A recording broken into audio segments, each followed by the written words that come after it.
Lockdown में केंद्र सरकार की तरफ से बड़ी छूट ली है। लॉकडाउन में फंसे छात्रों और मजदूरों को अब बड़ी राहत मिलने वाली है। छात्रों और मजदूरों को वापस जाने की इजाजत मिल गई है। श्रद्धालु और पर्यटक भी अब वापस जा सकेंगे। छात्रों, मजदूरों और पर्यटकों की वापसी के लिए राज्य नोडल एजेंसी बनाए। ये केंद्र सरकार ने कहा है कि राज्य को ये सारी व्यवस्था करनी होगी, नोडल एजेंसी बनानी होगी और उसके बाद जो मजदूर हैं, दूसरे प्रदेशों में फंसे हुए हैं, जो छात्र हैं, अलग अलग प्रदेशों में फंसे हुए हैं या जो पर्यटक हैं, उन सबको वापस अपने घर जाने की इजाजत केंद्र सरकार की तरफ से दे दी गई है। ये एक राहत पहुंचाने का फैसला किया गया है उन लोगों के लिए जो लोग दूसरे प्रदेशों में फंसे हैं और वहां पर उनके लिए रोटी का संकट है, वहां मुश्किलें आ रही हैं, उन्हें आर्थिक तौर पर समस्या हो रही है।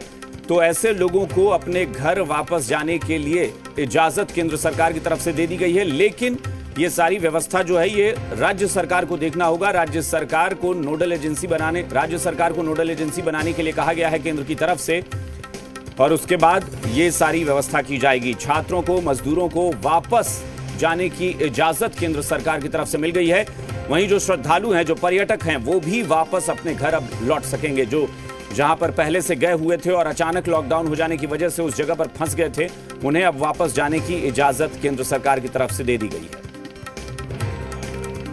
और दिल्ली से जी मीडिया संवाददाता मनीष शुक्ला हमारे साथ फोन लाइन पर जुड़े हैं। मनीष, ये जाहिर तौर पर एक बड़ी राहत है और ये राहत लाखों लोगों को मिलेगी क्योंकि बहुत बड़ी तादाद में ऐसे लोग हैं जो दूसरे शहरों में या दूसरे प्रदेशों में जाकर फंस गए हैं।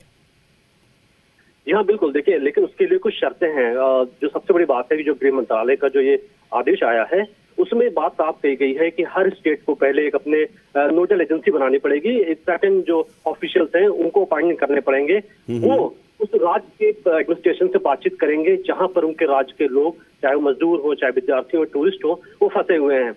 और ये जो एजेंसी के लोग हैं वो वहां पर जाकर के जिनको वापस अपने राज्यों में ले जाना है उनको स्क्रीनिंग की जाएगी, यानी उनका कोरोना का जो सिम्टम्स देखे जाएंगे और जिनके अंदर कोरोना के सिम्टम्स नहीं मिलेंगे सिर्फ उनको ही इजाजत दी जाएगी, यानी उनको मूवमेंट पास दी जाएगी।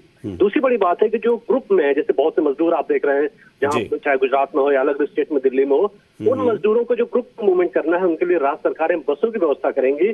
बसों में सोशल डिस्टेंसिंग का फॉलो करना पड़ेगा।